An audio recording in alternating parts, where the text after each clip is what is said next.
വിശ്വാസ ജീവിതത്തിൻ്റെ അടിത്തറ പാകിത്തരുന്ന ഉപദേശ വിഷയങ്ങളാണ് റോമലേഖനത്തിലൂടെ നമ്മൾ കണ്ടുകൊണ്ടിരിക്കുന്നത്. നാം പ്രാരംഭത്തിൽ കണ്ടു, ആദ്യത്തെ മൂന്നാം അധ്യായത്തിൻ്റെ 20 വരെ മാനവരാശി എല്ലാം പാപത്തിൻ്റെ കീഴിലാണെന്ന് വളരെ വ്യക്തമായി പൗലോസ് അവിടെ തെളിയിക്കുകയാണ്. വളരെ വ്യക്തമായി നമ്മൾ ആ ഭാഗം പഠിച്ചതുകൊണ്ട് ആവർത്തിക്കപ്പെടുന്നില്ല. 3-ാം അധ്യായത്തിൻ്റെ 21 തൊട്ടുള്ള വാക്യങ്ങളിൽ അതിൻ്റെ 5-11 വരെയുള്ള വാക്യങ്ങൾ എങ്ങനെ ദൈവസന്നിധിയിൽ നീതിമാന്മാരായിത്തീരുമെന്ന് പറയുകയാണ്. ആ ഭാഗമാണ് നമ്മൾ ധ്യാനിച്ചുകൊണ്ടിരിക്കുന്നത്. വളരെ വളരെ പ്രാധാന്യത അർഹിക്കുന്ന ഒരു പക്ഷെങ്കിൽ ഹൃദയത്തിൽ വളരെ ആനന്ദം തോന്നുന്ന, നിങ്ങളെക്കാട്ടിലധികം സന്തോഷിക്കുന്ന ഞാനാണ്. ഈ ഭാഗങ്ങൾ എടുക്കുമ്പോഴൊക്കെ എൻ്റെ മനസ്സ് വളരെ ആനന്ദിക്കുകയാണ്. ഓരോ പാട്ടിൻ്റെ വരികൾക്കും കർത്താവിനെ കുറിച്ച് ഓർക്കുമ്പോഴൊക്കെ ഹൃദയത്തിൽ ആനന്ദം തോന്നത്തക്കവണ്ണം ഈ വിഷയം എൻ്റെ മനസ്സിൽ ഇങ്ങനെ അലതല്ലെന്ന പോലെ എനിക്ക് തോന്നാറുണ്ട്. അതുകൊണ്ട് ആ ഭാഗം നമുക്ക് വളരെ സൂക്ഷ്മതയോടെ ശ്രദ്ധിക്കാം. നമ്മൾ ഏതാണ്ട് ഒരു ക്ലാസ് അതിൽ നിന്ന് എടുത്തെങ്കിലും ഞാൻ രക്തച്ചുരുക്കമായിട്ട് അത് പറയാം. നമുക്കിന്ന് 4-ാം അധ്യായത്തിൻ്റെ 8-ാം വാക്യം വരെയെങ്കിലും തീർക്കണം. അല്ലെങ്കിൽ നമ്മൾ ഉദ്ദേശിക്കുന്നിടത്തൊന്നും ഈ പുസ്തകം കൊണ്ട് തീർക്കാൻ സാധിക്കുകയില്ല. അത്രയെങ്കിലും ഈ ഭാഗം ഇന്ന് തീർക്കാനായിട്ട് ശ്രമിക്കാം. അപ്പോൾ നമ്മൾ ഓർത്തുകൊണ്ടിരുന്ന പോലെ മനുഷ്യൻ എങ്ങനെ നീതീകരണം ഉണ്ട് എന്നുള്ളത് 3-ാം അധ്യായത്തിൻ്റെ 21 തൊട്ട് 5-11 വരെയുള്ള ഭാഗമാണ്. സാൽവേഷൻ, സിൻ എന്നുള്ളത് കഴിഞ്ഞു, നൗ സാൽവേഷൻ വളരെ പ്രാധാന്യത അറിയിക്കുന്നു. ക്രിസ്തീയ സമൂഹത്തോടുള്ള ബന്ധത്തിൽ വളരെ അധികം പഠിപ്പിക്കുകയും മനസ്സിലാക്കുകയും ചെയ്യേണ്ട ഒരു വേദഭാഗമാണ്. നമുക്കതുകൊണ്ട് ആ ഭാഗത്തിലേക്ക് കടന്നു പോകാം. നമ്മൾ ആദ്യത്തെ ഏതാനും വാക്യങ്ങൾ ശ്രദ്ധിച്ചതാണ് എങ്കിലും ഒരു നിമിഷം ആ ഭാഗത്തിലേക്കൊന്ന് കടന്നു പോവുക. അതിൻ്റെ 21-ാം വാക്യം, ഇപ്പോഴോ ദൈവത്തിൻ്റെ നീതി വിശ്വസിക്കുന്ന എല്ലാവർക്കും യേശുക്രിസ്തുവിലെ വിശ്വാസമുള്ള ദൈവനീതി തന്നെ ന്യായപ്രമാണം കൂടാതെ വെളിപ്പെട്ടു വന്നിരിക്കുന്നു. എപ്പാർട്ട് ഫ്രം ദ ലോ, യാതൊരു പ്രവൃത്തിയും വേണ്ട. ആ ഭാഗം നോക്കിയാട്ടെ, യാതൊരു പ്രവൃത്തിയും വേണ്ട. ഇവിടെ പറയുമ്പോൾ 21-ാം വാക്യത്തിൽ ഇപ്പോഴോ, ബട്ട് നൗ എന്ന് പറയുമ്പോൾ കഴിഞ്ഞുപോയ വാക്യങ്ങളിൽ മുഴുവൻ മനുഷ്യൻ്റെ ശിക്ഷയെക്കുറിച്ച് പറയുകയാണ്. ഒരുത്തനും നിവൃത്തിയില്ല, ആരും നീതിമാന്മാരില്ല, ഒരാൾ പോലുമില്ല. അങ്ങനെ ഒരു ഇരുണ്ട ചാപ്റ്ററിൽ അവസാനിച്ചിട്ട് 21-ാം വാക്യത്തിൽ ഒരു വേറൊരു വിഷയത്തിലേക്ക് പൗലോസ് കൊണ്ടുവരികയാണ്. പരിശുദ്ധാത്മാവ് നമ്മളെ നയിക്കുകയാണ്. ആ വിഷയം എന്താണ്? ബട്ട് നൗ, ഇപ്പോഴോ. പുതിയ സബ്ജക്റ്റിലേക്ക് വരികയാണ്. അവിടെ പറയുന്ന വിഷയം എന്താ? ദൈവത്തിൻ്റെ നീതി, റൈച്ചസ്നെസ് ഓഫ് ഗോഡ്. ദൈവം മനുഷ്യനെ എങ്ങനെ നീതീകരിക്കുമെന്നുള്ളത് അവിടെ തെളിയിക്കുകയാണ്. നമ്മൾ ശ്രദ്ധിച്ചു നോക്കിയാൽ കഴിഞ്ഞ ദിവസവും നമ്മൾ പഠിച്ചു, പഴയ നിയമത്തിൽ നീതീകരണം കിട്ടുമെന്നുള്ളതൊക്കെ പറയുന്നുണ്ട്. പക്ഷെങ്കിൽ എങ്ങനെ നീതീകരണം കിട്ടുമെന്നുള്ളത് പഴയ നിയമത്തിൽ വെളിപ്പെടുത്തിയിരുന്നില്ല. ദൈവം ദാനമായി തരുന്നത് എന്താണ്? യേശുക്രിസ്തുവിൽ വിശ്വസിക്കുമ്പോൾ ദൈവനീതി നമുക്ക് തരികയാണ്. നോക്കുക, ജസ്റ്റിഫിക്കേഷൻ, നീതീകരണം, ഇതൊരു വലിയ ഒരു വാക്കാണ്. നമ്മൾ ഓർക്കണം, ഒന്നാമതൊരു കോടതി ഭാഷയാണ്. കോടതിയിലെ കുറ്റവാളിയെ ശിക്ഷിക്കുന്ന അല്ലെങ്കിൽ അവനെ വെറുതെ വിടുന്ന ആ ഒരു ജഡ്ജ് ചെയ്യുന്നതിനുള്ള ബന്ധത്തിലുള്ള ഒരു പദമാണ് ജസ്റ്റിഫിക്കേഷൻ, നീതീകരണം. അതെങ്ങനെ കിട്ടും? വളരെ എംഫസൈസ് ചെയ്ത് പറഞ്ഞ 1-2 വാക്യം വായിക്കാം. നമുക്ക് 1 കൊരിന്ത്യർ 1:30 വളരെ മനോഹരമായൊരു വാക്യം. 1 കൊരിന്ത്യർ 1-ാം അധ്യായത്തിൻ്റെ 30-ാമത്തെ വാക്യം വളരെ സന്തോഷിക്കേണ്ടതാണ്. നമ്മുടെ ഹൃദയത്തിലൂടെ അതൊന്നുകൂടായി വിറക്കുമ്പോൾ, നിങ്ങളോ അവനാൽ ക്രിസ്തുയേശുവിലിരിക്കുന്നു, അവൻ നമുക്ക് ദൈവത്തിങ്കൽ നിന്ന് ജ്ഞാനവും നീതിയും ശുദ്ധീകരണവും വീണ്ടെടുപ്പുമായി തീർന്നു. പ്രശംസിക്കുന്നവൻ കർത്താവിൽ പ്രശംസിക്കട്ടെ. യേശു ക്രിസ്തുവിൽ നമ്മളായി മാറി. ഇംഗ്ലീഷിൽ അത് വായിച്ചാൽ, ആ വാക്യം ഇംഗ്ലീഷിൽ വായിക്കുമ്പോൾ കുറച്ചുകൂടെ ബ്യൂട്ടിയാണ്. ഇംഗ്ലീഷ് വായിക്കുന്നത് ഇങ്ങനെയാണ്, of God are you in Christ. Of God are you in Christ. ദൈവം മൂലം നിങ്ങൾ ക്രിസ്തുവിലായിരിക്കുന്നു. ഇവിടെ നമ്മൾ വായിക്കുന്ന പോലെ, നിങ്ങളോ അവനാൽ ക്രിസ്തുവിലായിരിക്കുന്നു. അവനാൽ എന്ന് പറയുന്ന ദൈവത്താൽ. ഞാനും നിങ്ങളും ദൈവത്താലാണ് ക്രിസ്തുവിലായി മാറിയത്. ക്രിസ്തുവിലായി മാറിക്കഴിഞ്ഞപ്പോൾ അവൻ നമുക്ക് ദൈവത്തിൽ നിന്ന് ജ്ഞാനം മാത്രമല്ല നീതീകരണം കൂടെയായി, ശുദ്ധീകരണവുമായി. നമ്മൾ ക്രിസ്തുയേശുവിലാണ്. നമ്മൾ ഓർക്കണം, 2 കൊരിന്ത്യർ 5:21 വളരെ പ്രസിദ്ധമായ വാക്യമാണ്. നാം അവനിൽ ദൈവത്തിൻ്റെ നീതിയാകേണ്ടത്, പാപമറിയാത്തവനെ നാം അവനിൽ ദൈവത്തിൻ്റെ നീതിയാകേണ്ടതിന് അവനെ പാപമാക്കി. പാപിയാക്കിയെന്നല്ല, ഒരിക്കലും അങ്ങനെ പറയല്ലേ, പാപമാക്കി. പാപത്തെ വ്യക്തിയാക്കി പേഴ്സോണിഫൈ ചെയ്തിരിക്കുകയാണ്. എന്ന് പറഞ്ഞാൽ ലോകത്തിൻ്റെ പാപം എവിടെ നിന്ന് ചോദിച്ചാൽ ഇതാ ക്രൂശിൽ തൂങ്ങിക്കിടക്കുന്നു. അവനെ പാപമാക്കി. എന്തിനു വേണ്ടി? നാം അവനിൽ ദൈവത്തിൻ്റെ നീതിയാകേണ്ടതിന്. ദൈവത്തിൻ്റെ പദ്ധതി യോബ് ചോദിച്ച പോലെ എങ്ങനെ സാധിക്കുമെന്നുള്ളത് പുതിയ നിയമത്തിൽ നമ്മൾ കണ്ടതുപോലെ നമുക്ക് വെളിപ്പെട്ട് വരികയാണ്. ഫിലിപ്പ് ലേഖനത്തിൽ പൗലോസ് പറഞ്ഞ വാക്കുകൊണ്ടൊന്ന് ശ്രദ്ധിക്കാം. ഫിലിപ്പ് ലേഖനം 3-ാം അധ്യായം. പൗലോസ് ഒരു പരീശനായിരുന്നു. നമുക്കറിയാം, പരീശന്മാർ ന്യായപ്രമാണം അനുസരിപ്പാൻ ജീവിതം ഒഴിഞ്ഞു വെക്കുകയാണ്. നമ്മൾ നേരത്തെ ഓർത്ത പോലെ അവർ കഴിക്കുന്ന ഭക്ഷണത്തിലെ സ്പൈസസിൽ പോലും ദശാംശം കൊടുത്ത് ദൈവത്തിൻ്റെ പ്രീതിക്ക് വേണ്ടി ജീവിതം മുഴുവൻ ഒഴിഞ്ഞു വെച്ച കൂട്ടരാണ് ഈ പരീശന്മാർ. ആ പൗലോസ് പറഞ്ഞ വാക്ക് നോക്കിക്കട്ടെ. ഫിലിപ്പ് ലേഖനം 3-ാം അധ്യായത്തിൻ്റെ 8-9 വാക്യം. ഫിലിപ്പ് ലേഖനം 3-ാം അധ്യായത്തിൻ്റെ 8-9 വാക്യം. എൻ്റെ കർത്താവായ യേശു ക്രിസ്തുവിനെ കുറിച്ചുള്ള പരിജ്ഞാനത്തിന് ശ്രേഷ്ഠത്വം ഞാനിപ്പോഴും എല്ലാം ഛേദമെന്നുണ്ടെന്നു. ഞാൻ ക്രിസ്തുവിനെ നേടേണ്ടതിന് ന്യായപ്രമാണത്തിൽ നിന്നുള്ള എൻ്റെ സ്വന്തം നീതിയല്ല, ക്രിസ്തുയേശുവിനുള്ള വിശ്വാസം മൂലം ദൈവം വിശ്വസിക്കുന്നവർക്ക് നൽകുന്ന നീതി തന്നെ ലഭിച്ച് അവനിലിരിക്കേണ്ടതിന്. സ്തോത്രം. ആ വാക്കുണ്ടോ? പരീശനായ പൗലോസ് പറയുന്ന വാക്ക് കണ്ടില്ലേ? പൗലോസ് പരീശനിൽ പരീശനായിരുന്നു. ദൈവത്തെ പ്രീതിപ്പെടുത്തുവാൻ താൻ തന്നെ പറഞ്ഞു, ന്യായപ്രമാണം സംബന്ധിച്ച് അനന്യൻ, കുറ്റമില്ലാത്തവൻ. ന്യായപ്രമാണം സംബന്ധിച്ച് അനന്യെന്ന് പോസ്റ്റ് ചെയ്യാൻ കഴിഞ്ഞ പൗലോസ് അത്രമാത്രം ജീവിതത്തെ ശ്രദ്ധിച്ച് ഇത് മുഴുവൻ അനുസരിച്ച മനുഷ്യൻ പറയുകയാണ്.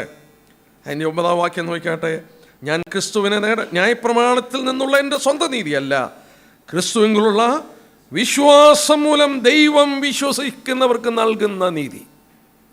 ദൈവം വിശ്വസിക്കുന്നവർക്ക് നൽകുന്ന നീതി. നമുക്കൊന്നുകൂടെ കടന്നു വരാം. നമ്മൾ വായിച്ച വേദഭാഗത്തിൽ നമ്മൾ വായിക്കുന്ന ആ 21-ാം വാക്യം, നമ്മൾ റോമലേഖനം 3:21 സുവിശേഷത്തിൻ്റെ രത്നച്ചുരുക്കമാണ്, കാതലാണ്. അതുകൊണ്ടാണ് നമ്മൾ അതൊന്നുകൂടെ അയവിറക്കി നോക്കുന്നത്. അവിടെ ഇങ്ങനെ വായിക്കുന്നു, ദൈവത്തിൻ്റെ നീതി വിശ്വസിക്കുന്ന എല്ലാവർക്കും യേശു ക്രിസ്തുവിലെ വിശ്വാസം ദൈവനീതി തന്നെ ന്യായപ്രമാണം കൂടാതെ വെളിപ്പെട്ട് വരുന്നു. യാതൊരു പ്രവൃത്തിയുമില്ല. Freely, justified freely. It is a gift. ആ വാക്ക് ദൈവദാസന്മാർ ചൂണ്ടിക്കാണിച്ച ഒരു വേദഭാഗം ഞാൻ കാണിക്കാം. അതുകൂടെ മനസ്സിലാക്കിയപ്പോൾ കുറച്ചുകൂടെ സന്തോഷം തോന്നി. യോഹന്നാന്റെ സുവിശേഷം 15-ാം അധ്യായത്തിൻ്റെ 25-ാം വാക്യം. യോഹന്നാന്റെ സുവിശേഷം 15:25. ആ വാക്ക് പുതിയ നിയമത്തിൽ ഉപയോഗിച്ചിരിക്കുന്ന മറ്റൊരു ഭാഗം ഫ്രീലി അല്ലെങ്കിൽ സൗജന്യമായി. യോഹന്നാൻ 15:25 വാക്യം. അത് ഇങ്ങനെ വായിക്കുന്നു, അവർ വെറുതെ എന്നെ പകച്ചു. അവർ വെറുതെ എന്നെ പകച്ചു, യാതൊരു കാരണമില്ലാതെ പകച്ചു. എന്തെങ്കിലും വാക്കിലോ പ്രവൃത്തിയിലോ കർത്താവ് ചെയ്തിട്ടില്ല, എന്നാൽ വെറുതെ എന്നെ പകച്ചു എന്ന് പറഞ്ഞാൽ അവർ freely they have hated me. ഒരു കാരണവുമില്ലാതെ എന്നെ പകച്ചു. അതേ വാക്കുകൂടി വെച്ചിരിക്കുകയാണ്, സൗജന്യമായി, ഗിഫ്റ്റായി, യാതൊരു പ്രവൃത്തിയുമില്ലാതെ ദൈവത്തിൻ്റെ കരുണ മൂലം നമുക്ക് നൽകിയിരിക്കുകയാണ്. എൻ്റെ പ്രിയപ്പെട്ടവരെ, ഒന്ന് ഓർത്തു നോക്കുക, ഈ വീണ്ടെടുപ്പ് മൂലം നമുക്ക് എന്ത് ലഭിച്ചു? 24-ാമത്തെ വാക്യം. സൗജന്യമായി, വീണ്ടെടുപ്പ് മൂലം സൗജന്യമായി നമ്മളെ നീതീകരിക്കുകയാണ്. എന്താണ് ഈ ദൈവത്തിൻ്റെ ഈ വീണ്ടെടുപ്പ് മൂലം നമുക്ക് ലഭിച്ചത്? ഒരു വാക്യം വായിക്കാം. എഫേസ്യ ലേഖനം 1:7. അതിൻ്റെ ആശയം ഒന്ന് നോക്കിക്കാട്ടെ. എഫേസ്യ ലേഖനം 1-ാം അധ്യായത്തിൻ്റെ 7-ാമത്തെ വാക്യം. അത് ഇംഗ്ലീഷിൽ ഞാനൊന്ന് വായിക്കാം. അപ്പോൾ അതിൻ്റെ ആശയം നമുക്ക് വളരെ ക്ലിയർ ആയിട്ട് തരും. 1-ാം അധ്യായത്തിൻ്റെ 7-ാം വാക്യം.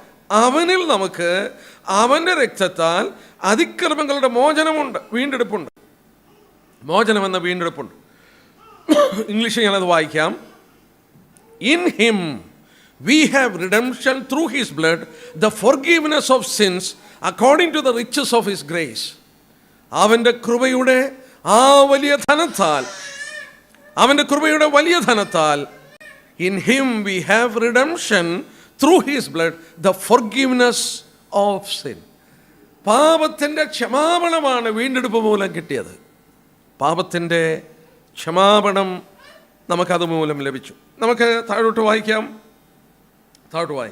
അതിൻ്റെ 22-ാം വാക്യം. അതിന് ന്യായപ്രമാണവും പ്രവാചകന്മാരും സാക്ഷ്യം പറയുന്നു.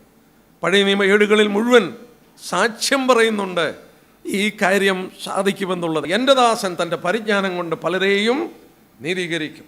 നമ്മൾ യെശയ്യാപ്രവചനത്തിൽ വായിക്കുന്നു 53-ാം അധ്യായത്തിൽ. അങ്ങനെ അനേക വാക്യങ്ങൾ പഴയ നിമിത്തത്തിൽ നിന്ന് പെറുക്കിയെടുക്കാനുണ്ട് നമ്മുടെ നീതീകരണത്തോടുള്ള ബന്ധത്തിൽ. അത് പ്രവാചകന്മാർ, ന്യായപ്രമാണമൊക്കെ സാക്ഷി പറയുന്നു. പൗലോസ് എന്നിട്ട് അതെടുത്ത് കാണിക്കാൻ പോവുകയാണ്. എന്നിട്ട് എടുത്ത് പറയുന്നു, ഒരു വ്യത്യാസവുമില്ല, എല്ലാവരും പാപം ചെയ്ത് ദൈവ തേജസ് ഇല്ലാത്തവരായി തീർന്നു. എല്ലാവരും ദൈവത്തിൻ്റെ തേജസ് ഇല്ലാത്തവരായി മാറി. എന്താണ് ഈ ദൈവത്തിൻ്റെ തേജസ്? ദൈവത്തിൻ്റെ സാന്നിധ്യം തന്നെയാണ് ദൈവത്തിൻ്റെ തേജസ്, ദൈവത്തിൻ്റെ സാന്നിധ്യം, ദൈവത്തിൻ്റെ മഹത്വം. നോക്കുക, ആ ദൈവ സാന്നിധ്യം ഇല്ലാത്തവരായി മാറി. ഇവിടെ നമ്മൾ വായിക്കുന്നു, ഒരു വ്യത്യാസവുമില്ല, എല്ലാവരും പാപം ചെയ്തു. എന്നാൽ ആ വാക്യം ഒന്നുകൂടെ ശ്രദ്ധിക്കാം. ആ വാക്യം ഒന്നുകൂടെ ശ്രദ്ധിച്ചാട്ടെ. ആ വാക്യത്തിന് അല്പം കൂടെ ആശയമുണ്ട്. അവിടെ നോക്കാം. ഒരു വ്യത്യാസം, എല്ലാവരും പാപം ചെയ്ത് ദൈവതേജസ് ഇല്ലാത്തവരായി തീരുന്നു.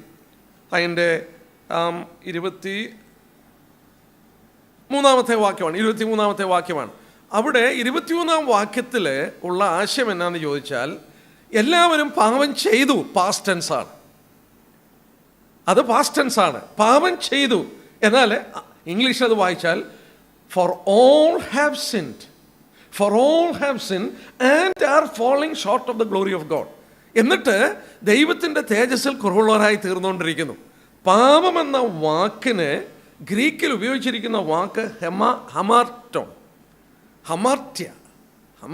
എന്ന വാക്കാണ്. ഹമാർട്ടോൺ എന്ന വാക്കിൻ്റെ ആശയം എന്താണെന്ന് ചോദിച്ചാൽ, ടു മിസ് ദ മാർക്ക്. ലക്ഷ്യം തെറ്റി പിന്നെ അങ്ങ് ഉഴന്ന് കിടക്കുക. അതാണ് കൃത്യമായി പറയുന്നത്. നാം എല്ലാവരും ആടുകളെ പോലെ ഒരുപോലെ വഴിതെറ്റിപ്പോയി. ഓരോരുത്തൻ താൻ്റെ വഴിയിലേക്ക് തിരിഞ്ഞു. They have missed the mark. ദൈവം വെച്ചിരുന്ന ലക്ഷ്യം തെറ്റി കുറവുള്ളവരായി തീരുകയാണ്. ഇവിടെ വായിച്ച വാക്യം നമ്മളൊന്ന് ആലോചിച്ച് നോക്കിയേ. All have sinned. ആദമിൽ എല്ലാവരും പാപം ചെയ്തു, നമ്മൾ പാപികളായി മാറി. ആ പാപികളായി മാറിയത് കൊണ്ട് everyone is falling short of the glory of God. ദൈവത്തിൻ്റെ മഹത്വത്തിൽ കുറവുള്ളവരായിക്കൊണ്ടേയിരിക്കുന്നു. ഓരോ ദിവസം കഴിയുമ്പോൾ ആ പാപത്തിൻ്റെ ഫലമായി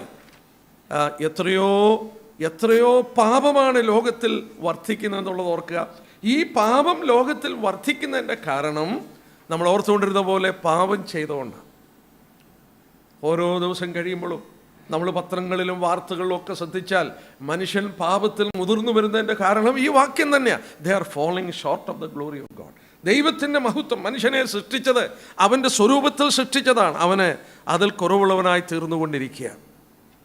എന്നാൽ ഇവിടെ വായിക്കുന്നവൻ്റെ കൃപയാൽ യേശു ക്രിസ്തുവിനെ വീണ്ടെടുപ്പ് പോലും സൗജന്യമായി നീതീകരിക്കുന്നു. യാതൊരു കാരണവുമില്ലാതെ, യാതൊരു പ്രവൃത്തിയുമില്ലാതെ. ആർക്കാ കിട്ടുന്നത്? അതിൻ്റെ 25-ാം വാക്യം വളരെ പ്രാധാന്യതയുണ്ട്. കഴിഞ്ഞ ദിവസം നമ്മൾ അല്പമായി ചിന്തിച്ച്, വിശ്വസിക്കുന്നവർക്ക് അവൻ തൻ്റെ രക്തം മൂലം പ്രായശ്ചിത്തമാകുവാൻ ദൈവനെ പരസ്യമായി നിർത്തിയിരിക്കുന്നു. ആ വാക്യം നമ്മൾ ഓർത്തു. ആ പ്രായശ്ചിത്തം എന്ന വാക്ക് പുതിയ നിയമത്തിൽ ഇല്ല. പഴയ നിയമത്തിൽ പാപത്തെ മൂടിവെച്ചു. എന്നാൽ പുതിയ നിയമത്തിൽ വരുമ്പോൾ പാപത്തെ ചുമന്നൊഴിക്കുകയാണ്. യേശുക്രിസ്തു മൂലം നമ്മുടെ പാപങ്ങളെ ചുമന്നൊഴിക്കുകയാണ്. എന്നാൽ ഇവിടെ വലിയൊരു ആശയം നമുക്ക് കിട്ടുന്നുണ്ട്. വിശ്വസിക്കുന്നവർക്ക് അവൻ തൻ്റെ രക്തം മൂലം കൃപാസനമാകുവാൻ ദൈവനെ പരസ്യമായി നിർത്തി. നമ്മൾ ഓർക്കണം, ദൈവവും മനുഷ്യനും തമ്മിൽ കണ്ടുമുട്ടിയത് പഴയ നിയമത്തിൽ എവിടെയാണ്? കൃപാസനത്തിലാണ്. ലോകത്തിലേക സ്ഥലം, സ്വർഗം വിട്ടിറങ്ങി വന്ന ദൈവം ഇസ്രായേലിനോട് പറഞ്ഞു, ഞാൻ നിങ്ങളുടെ മധ്യത്തിൽ വസിപ്പാൻ നിങ്ങൾ എനിക്കൊരാലയം ഉണ്ടാക്കണം. അങ്ങനെ ദേവാലയം ഉണ്ടാക്കി, അല്ലെങ്കിൽ സമാഗമന കൂടാരം ഉണ്ടാക്കി. അതിൻ്റെ മധ്യത്തിൽ ആരും കയറാതെ അതിവിശുദ്ധ സ്ഥലം, അതിൻ്റെ അവിടെ പെട്ടകത്തിലാണ് ദൈവം പ്രത്യക്ഷപ്പെടുന്നത്. ആ പെട്ടകത്തിൻ്റെ അടപ്പിലാണ് വരുന്നത്. ആ അടപ്പിൻ്റെ പേരാണ് പ്രായശ്ചിത്തം. 1-2 വാക്യം നോക്കാം. പുറപ്പാട് ദിവസം 15-ാം അധ്യായം നോക്കിയാട്ടെ. നമ്മളത് മനസ്സിലാക്കുമ്പോൾ ഈ വാക്യത്തിൻ്റെ അന്തർലീനമായ വലിയ ആശയം നമുക്ക് മനസ്സിലാക്കാൻ സാധിക്കും. പുറപ്പാട് പുസ്തകം 25-ന്റെ തങ്കം കൊണ്ട് കൃപാസനം ഉണ്ടാക്കണം. പിന്നെ അതിൻ്റെ ഇൻസ്ട്രക്ഷൻ കൊടുക്കുകയാണ്. അതിൻ്റെ 22-ാം വാക്യം നോക്കിയാട്ടെ. പെട്ടകത്തിൻ്റെ അകത്ത് വെക്കണം. അവിടെ ഞാൻ നിനക്ക് പ്രത്യക്ഷനായി കൃപാസനത്തിൽ നിന്ന് സാക്ഷ്യപ്പെട്ടതും നിൽക്കുന്ന 2 കെരൂബുകളുടെ നടുവിൽ നിന്ന് ഇസ്രായേൽ മക്കൾക്കായി ഞാൻ നിങ്ങളോട് കൽപ്പിപ്പാനിരിക്കുന്ന സകലവും നിങ്ങളോട് അരുളി ചെയ്യും. ദൈവം പ്രത്യക്ഷപ്പെടുന്നത് കൃപാസനത്തിലാണ്, മേഴ്സി സീറ്റിലാണ്. സംഖ്യാപുസ്തകം 7:89 നോക്കിയാട്ടെ. ദൈവം മാനവരാശിയെ കണ്ടുമുട്ടുവാൻ, അവരോട് സംസാരിപ്പാൻ പ്രത്യക്ഷപ്പെട്ട സ്ഥലമാണ് 7:89. മോശ തിരുമുമ്പിൽ സംസാരിപ്പാൻ സമാഗമന കൂടാരത്തിൽ കടക്കുമ്പോൾ അവൻ സാക്ഷ്യപ്പെട്ടതിന്മേലുള്ള കൃപാസനത്തിങ്കൽ നിന്ന് 2 കെരൂബുകളുടെ നടുവിൽ നിന്ന് തന്നോട് സംസാരിക്കുന്ന തിരുശബ്ദം കേട്ടു. അങ്ങനെ അവൻ അവനോട് സംസാരിച്ചു. കൃപാസനത്തിൽ നിന്നുകൊണ്ടാണ് ദൈവം സംസാരിച്ചത്. മനുഷ്യനോട് കണ്ടുമുട്ടുന്നത് കൃപാസനത്തിലാണ്. എന്നാൽ ഈ കൃപാസനം നമ്മൾ ഓർത്തതുപോലെ നമ്മൾ ഓർക്കണം, 2 കെരൂബുകളെ, ദൈവത്തിൻ്റെ ഇൻസ്ട്രക്ഷൻ ആ ഭാഗം നമ്മൾ വായിച്ചാൽ അറിയാം. 2 കെരൂബുകളെ ഇങ്ങനെ മുഖത്തോട് മുഖം നോക്കി കുനിഞ്ഞു നോക്കുകയാണ്. ആ കുനിഞ്ഞു നോക്കുന്നതിനകത്ത് അർത്ഥമുണ്ട്. അവക്ക് കാണാൻ കഴിയും. ആ ഇരിക്കുന്ന തങ്കങ്ങളുള്ള കൃപാസനത്തിൻ്റെ അടിയിൽ നമ്മൾ ഓർത്തതുപോലെ 3 സാധനങ്ങൾ: മോശയുടെ കൽപ്പലക, അഹരോൻ്റെ തളിർത്ത വടി, മഞ്ഞയിട്ട് വെച്ച പാത്രം. ഇത് 3ഉം മനുഷ്യൻ്റെ റിബല്യനെ കാണിക്കുന്നു. കൽപ്പന പൊട്ടിച്ചു, ദൈവത്തിൻ്റെ പ്രമാണങ്ങളെ ലംഘിച്ചു. അഹരോൻ്റെ തളിർത്ത വടി ദൈവം കൊടുത്ത ലീഡർഷിപ്പിനെ മനുഷ്യൻ ചോദ്യം ചെയ്തു. ദൈവം കൊടുത്ത ആഹാരം നിസാരമെന്ന് പറഞ്ഞു. ഒരു കെരൂബ് മറ്റേ കെരൂബിനോട് പറയുക, മനുഷ്യൻ മരിക്കണം, അവൻ മരണയോഗ്യനാണ്. അവിടെ ദൈവം പ്രത്യക്ഷപ്പെടുമ്പോൾ വർഷത്തിലൊരിക്കൽ മഹാപുരോഹിതൻ രക്തം കൊണ്ടുവന്ന് ഈ കെരൂബുകളുടെ നടുവിൽ കൃപാസനത്തിൻ്റെ മീതെ തളിക്കുമ്പോൾ ആ ന്യായാസനം കൃപാസനമായി മാറുമ്പോൾ ദൈവത്തിന് തൻ്റെ നീതിക്ക് ഭംഗം വരാതെ അവരോട് കരുണ കാണിപ്പാനായിട്ട് സാധിച്ചു. അത് കൃപാസനമായി. സ്നേഹത്തിൻ്റെ ഹൃദയം മനുഷ്യനോട് ഇടപെടുവാൻ അത് ഇടയാക്കി മാറ്റി. നമ്മൾ ഓർക്കുക, ആ കൃപാസനം ദൈവദാസന്മാരെ ഓർപ്പിച്ച പോലെ ആ ഗോൾഡൻ സർഫസ്, ആ കൃപാസനം എന്ന് പറയുന്ന തങ്കം, അതിൻ്റെ മുകളിൽ ഇപ്പോൾ നിൽക്കുന്നത് കർത്താവാണ്. അവൻ തൻ്റെ രക്തത്താൽ നമുക്ക് വേണ്ടി കൃപാസനമായി. നമ്മുടെ പാപങ്ങളുടെ മുകളിൽ ക്രിസ്തു നിൽക്കുകയാണ്. നമ്മളിവിടെ വായിച്ചതുപോലെ ആ വാക്യം ഒന്ന് നോക്കിയാട്ടെ. വിശ്വസിക്കുന്നവർക്ക് അവൻ്റെ രക്തം മൂലം പ്രായശ്ചിത്തമാകുവാൻ, കൃപാസനമാകുവാൻ ദൈവനെ പരിചയമായി നിർത്തി. സഹോദരന്മാരെ, നമ്മളോട് ദൈവത്തിന് കരുണ കാണിപ്പാൻ സാധിക്കുന്ന ഏക പ്രതലം ഈ കൃപാസനം യേശുക്രിസ്തുവാണ്. യേശുക്രിസ്തുവാണ്. എന്നിട്ട് അടുത്തായിട്ട് വായിക്കുന്നു, ദൈവത്തിൻ്റെ പൊറുമയിൽ മുൻകഴിഞ്ഞ പാപങ്ങളെ ശിക്ഷിക്കാതെ വിടുക നിമിത്തം തൻ്റെ നീതിയെ പ്രദർശിപ്പിക്കാൻ താൻ നീതിമാനും യേശുവിൽ വിശ്വസിക്കുന്നവർ നീതിയിരിക്കേണ്ടതിന് ഇക്കാലത്ത് തൻ്റെ നീതിയെ പ്രദർശിപ്പിക്കാൻ തന്നെ അങ്ങനെ ചെയ്തത്. ഇവിടെ നമ്മൾ വായിക്കുന്നു, മുൻകഴിഞ്ഞ പാപങ്ങളെ ശിക്ഷിക്കാതെ വിടുക നിമിത്തം. മുൻകഴിഞ്ഞ പാപങ്ങൾ, നമ്മുടെ പാപങ്ങളെക്കുറിച്ചല്ല പറഞ്ഞത്. മനുഷ്യൻ്റെ 4000 വർഷത്തിൻ്റെ ചരിത്രം, ആദം മുതൽ യേശുക്രിസ്തു വരെയുള്ള 4000 വർഷ ചരിത്രത്തിൽ ദൈവത്തോട് യാഗമർപ്പിച്ച് നിയമം ചെയ്ത അനേക ഭക്തന്മാരുണ്ട്. അവരെ ശിക്ഷിച്ചില്ല. അവരെ ദൈവദാസന്മാർ പറഞ്ഞ പോലെ they were accepted on credit basis. ക്രിസ്തു വരുമെന്നുള്ള ക്രെഡിറ്റിലാണ് അവരെ അംഗീകരിച്ചത്. യേശുക്രിസ്തു വന്ന് ക്രൂശിൽ മരിക്കുമ്പോൾ നമ്മളറിയാം, ഭക്തന്മാരായ ആബേലും അബ്രഹാമും മോശയും ഈ പ്രവാചകന്മാരെയും ഒക്കെ ദൈവം എന്ത് ചെയ്തു? അവരെ ശിക്ഷിക്കാതെ വിടുകയാണ്, അവരെ അംഗീകരിക്കുകയാണ്. അംഗീകരിക്കുമ്പോൾ യാഗം അർപ്പിച്ച് ദൈവത്തോട് നിയമം ചെയ്ത് അവരെ ദൈവം അംഗീകരിച്ചിരിക്കുകയാണ്. പക്ഷേ ആ ക്രെഡിറ്റ് കൊടുത്തു തീർത്തത് അവരോടുള്ള ബന്ധത്തിലും പഴയ നിയമ കാലത്തിൽ ചെയ്ത അവരോടുള്ള ബന്ധത്തിലും ദൈവം നീതിമാനായി മാറുന്നത് എപ്പോഴാണ്? ക്രിസ്തു മരിക്കുമ്പോഴാണ്. ക്രിസ്തുവിൻ്റെ മരണമാണ് പഴയ നിയമ ഭക്തന്മാരുടെയും നീതീകരണത്തിൻ്റെ അടിത്തറ. നോക്കിയ വാക്യം, ദൈവം തൻ്റെ പൊറുമയിൽ മുൻകഴിഞ്ഞ പാപങ്ങളെ, നമ്മുടെ പാപങ്ങളെക്കുറിച്ചല്ല പറയുന്നത്,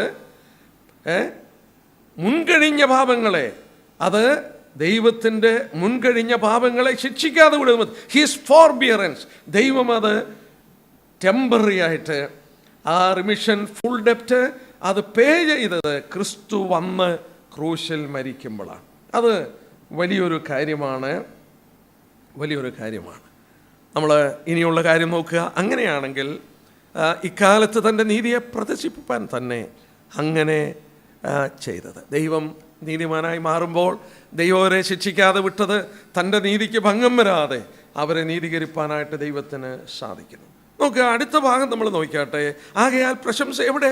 അത് പോയി. ആർക്കായിരുന്നു ഈ പ്രശംസയുള്ളത്? പ്രവർത്തിക്കുന്നവനാണ്, യഹൂദന്മാർക്കാണ്. അവർക്ക് ഇതിനകത്ത് പ്രശംസിപ്പാൻ വകയുണ്ടായിരുന്നു. എന്നാൽ ഇവിടെ വായിക്കുന്നു, പ്രശംസ എവിടെ? അത് പോയി. ഏത് മാർഗത്താൽ? കർമ്മമാർഗത്താലോ അല്ല, വിശ്വാസമാർഗത്താൽ അത്രേ. നോക്കുക, പഴയ നിയമ ഏടുകളിൽ അവർ വിശ്വസിച്ചു, യഹൂദന്മാർ വിശ്വസിച്ചു, പ്രവർത്തിച്ച് നീതീകരണം കിട്ടണം. പൗലോസ് പറയുകയാണ്, ഏത് മാർഗത്തിലാണ് നീതീകരണം കിട്ടുന്നത്? താഴോട്ട് തെളിയിക്കാൻ പോവുകയാണ് ഇവിടെ. എന്നിട്ട് എടുത്തു പറയുകയാണ്, ഏത് മാർഗത്താല? കർമ്മമാർഗത്താലോ ആണോ? അല്ല, വിശ്വാസമാർഗത്താലാണ്. ഞാൻ പിന്നെ പറയുന്നത് നോക്കിയാട്ടെ, അങ്ങനെ മനുഷ്യൻ ന്യായപ്രമാണത്തിന് പ്രവൃത്തി കൂടാതെ വിശ്വാസത്താൽ തന്നെ നീതീകരിക്കപ്പെടുന്നുവെന്ന് നാം അനുമാനിക്കുന്നു എന്നുള്ളത് മലയാളത്തിൽ അനുമാനിക്കുന്നു എന്നാണ്. therefore we conclude എന്നാണ്. therefore we conclude. ആകയാൽ നമ്മൾ ഈ വിഷയത്തോടുള്ള ബന്ധത്തിൽ കൺക്ലൂഡ് ചെയ്യുന്നു. എന്താ കൺക്ലൂഡ് ചെയ്യുന്നത്? മനുഷ്യൻ പ്രവൃത്തിയാലല്ല, മനുഷ്യൻ വിശ്വാസത്താൽ നീതീകരിക്കപ്പെടുന്നു എന്നുള്ളത് വി കൺക്ലൂഡ് എന്നുള്ളത് അവിടെ എടുത്ത് പറയുകയാണ്. വീണ്ടും നമ്മൾ നോക്കിക്കാട്ടെ, അങ്ങനെ മനുഷ്യൻ ന്യായപ്രമാണത്തിൻ്റെ പ്രവൃത്തി കൂടാതെ വിശ്വാസത്താൽ തന്നെ നീതീകരിക്കപ്പെടുന്നു നാം അനുമാനിക്കുന്നു. 29 വാക്യം, അല്ല, ദൈവം യഹൂദന്മാരുടെ ദൈവം മാത്രമോ? ജാതികളുടെ ദൈവമല്ലോ? അതോ ജാതികളുടെ ദൈവമാകുന്നു? ദൈവം ഏകനല്ലോ? അവൻ വിശ്വാസം മൂലം പരിശോധനക്കാരെയും വിശ്വാസത്താൽ അഗ്രകർമ്മികളെയും നീതീകരിക്കുന്നു. പൗലോസിൻ്റെ ആർഗ്യുമെൻറ്റ്, ദൈവം ഏകനാണ്, ദൈവം ജാതികളുടെ ദൈവമാണ്. പ്രവൃത്തിയാൽ നീതീകരണമാണെങ്കിൽ ഈ യഹൂദന് മാത്രമേ നീതീകരണമുള്ളൂ. അവരുടെ ദൈവം മാത്രമല്ല, ഈ ദൈവം ജാതികളുടെ ദൈവമാണ്. അപ്പോൾ ജാതികൾക്കും യഹൂദന്മാർക്കും വിശ്വാസത്താൽ നീതീകരണം കൊടുക്കുമ്പോൾ ദൈവം എല്ലാവരുടെയും ദൈവമാണെന്നും അവസാനം പറയുന്ന വാക്ക് നോക്കിയാട്ടെ, അതിൻ്റെ 31, ആകയാൽ നാം വിശ്വാസത്താൽ ന്യായപ്രമാണത്തെ ദുർബലമാക്കുന്നു ഒരു നാളുമില്ല, ന്യായപ്രമാണത്തെ ഉറപ്പിക്കാത്രേ ചെയ്ത്. ഇവിടുത്തെ പ്രശ്നം, യഹൂദൻ്റെ പ്രശ്നം, വീണ്ടും പൗലോസിൻ്റെ മനസ്സിൽ അങ്കുരിച്ചത് പൗലോസ് എടുത്തു പറയുകയാണ്. ഇതുകൊണ്ട് ഇങ്ങനെ ന്യായപ്രമാണത്തെ നമ്മൾ ദുർബലമാക്കുകയാണോ? അല്ല. എന്നിട്ട് 4-ാം അധ്യായത്തിൻ്റെ ആദ്യത്തെ 8 വാക്യം നമുക്ക് നോക്കാം. ആ ഭാഗം കൂടെ നമുക്ക് ധ്യാനിക്കാനായിട്ട് ശ്രമിക്കാം. അവിടെ ഈ വിഷയം അബ്രാഹാമിൻ്റെ ജീവിതത്തിൽ നിന്നും ദാവീദിൻ്റെ ജീവിതത്തിൽ നിന്നും എടുത്ത് പറയുകയാണ്. നമുക്കതോടെ ഒന്ന് വായിക്കാം. 4-ാം അധ്യായത്തിൻ്റെ ആദ്യത്തെ 8 വാക്യം. എന്നാൽ നമ്മുടെ പൂർവ്വപിതാവായ അബ്രഹാം ജഡപ്രകാരം എന്ത് പ്രാപിച്ചെന്ന് പറയണം എന്ന് പറഞ്ഞാൽ 21-ാം വാക്യത്തിൻ്റെ ചിന്താഗതി യഹൂദൻ്റെ ചിന്താഗതിയാണ്. ഇങ്ങനെ വിശ്വാസത്താലാണ് നീതീകരണമെങ്കിൽ ഈ പ്രവൃത്തിയൊക്കെ ദുർബലമാക്കുകയാണോ? നമ്മുടെ ന്യായപ്രമാണത്തെ ദൈവം ദുർബലമാക്കുകയാണോ എന്ന് ചോദിക്കുമ്പോൾ പൗലോസ് ഇവർ അഭിമാനം കൊണ്ട അബ്രഹാമിലേക്ക് തിരിച്ചു വരികയാണ്. നമ്മൾ ഓർക്കണം, ഇവിടെ 2 പേരുടെ പേര് പറയുന്നുണ്ട്, അബ്രഹാമിൻ്റെയും ദാവീദിൻ്റെയും പേര്. നമുക്ക് നോക്കാം. എന്നാൽ നമ്മുടെ പൂർവ്വപിതായ അബ്രഹാം ജഡപ്രകാരം എന്ത് പ്രാപിച്ചെന്ന് പറയണ്ടു? അബ്രഹാം പ്രവൃത്തിയാൽ നീതീകരിക്കപ്പെട്ടുവെങ്കിൽ അവന് പ്രശംസിപ്പാൻ സംഗതിയുണ്ട്, ദൈവസന്നിധിയില്ലതാനും. തിരുവെഴുത്തെന്ന് പറയുന്നു, അബ്രഹാം ദൈവത്തിൽ വിശ്വസിച്ചു, അതവന് നീതിയായി കണക്കിട്ടെന്ന് തന്നെ. എന്നാൽ പ്രവർത്തിക്കുന്നവന് കൂലി കണക്കിടുന്നത് കൃപയായിട്ടല്ല, കടമായിട്ടത്രേ. പ്രവർത്തിക്കാത്തവനെങ്കിലും അഭക്തനെ നീതിയിരിക്കുന്നവനിൽ വിശ്വസിക്കുന്നവനോ അവൻ്റെ വിശ്വാസം നീതിയായി കണക്കിടുന്നു. ദൈവം പ്രവൃത്തി കൂടാതെ നീതി കണക്കിടുന്ന മനുഷ്യൻ്റെ ഭാഗ്യം ദാവീദ് വർണ്ണിക്കുന്നു. അധർമ്മം മോചിച്ചും പാപം മറിച്ചും കിട്ടിയവൻ ഭാഗ്യവാൻ, കർത്താവ് പാപം കണക്കിടാത്ത മനുഷ്യൻ ഭാഗ്യവാൻ. ഈ ഭാഗ്യവർണ്ണന പരിശോധനയ്ക്കോ അഗ്രകർമ്മത്തിനു കൂടെയോ? ഇവിടെ ഒന്നാമത് നമ്മൾ നോക്കുക, 2 പൂർവ്വപിതാക്കന്മാരുടെ പേര് പറഞ്ഞു, അബ്രഹാമിൻ്റെയും ദാവീദിൻ്റെയും. യഹൂദനെ സംബന്ധിച്ച് ഈ 2 പേരുകൾ വളരെ പ്രാധാന്യതയാണ്. നമ്മൾ കർത്താവിൻ്റെ ജീനിയോളജി പറയുമ്പോൾ നമുക്കറിയാം, മത്തായിയുടെ സുവിശേഷം എഴുതിയത് യഹൂദനുള്ള ബന്ധത്തിലാണ്. അവരുടെ വാഗ്ദത്തം മശിഹയാണ് ക്രിസ്തു എന്നുള്ളത് മത്തായിയുടെ സുവിശേഷത്തിൽ തെളിയിക്കുകയാണ്.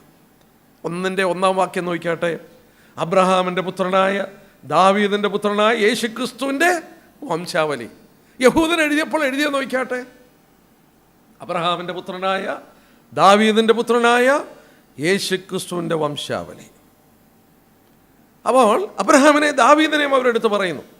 മാത്രമല്ല, യഹൂദനെ ഏറ്റവും പ്രശംസിച്ചത് അബ്രഹാമിലാണ്. അപ്പോൾ അവരുടെ മനസ്സിൽ വന്ന ചോദ്യം, ന്യായപ്രമാണത്തെ ദുർബലമാക്കുകയാണോ എന്നുള്ളപ്പോൾ ഇവിടെ ആദ്യത്തെ 8 വാക്യത്തിൽ അബ്രഹാം നീതീകരിക്കപ്പെട്ടത് യാതൊരു പ്രവൃത്തിയും ഇല്ലാതെയാണ് എന്ന് തെളിയിക്കുകയാണ്.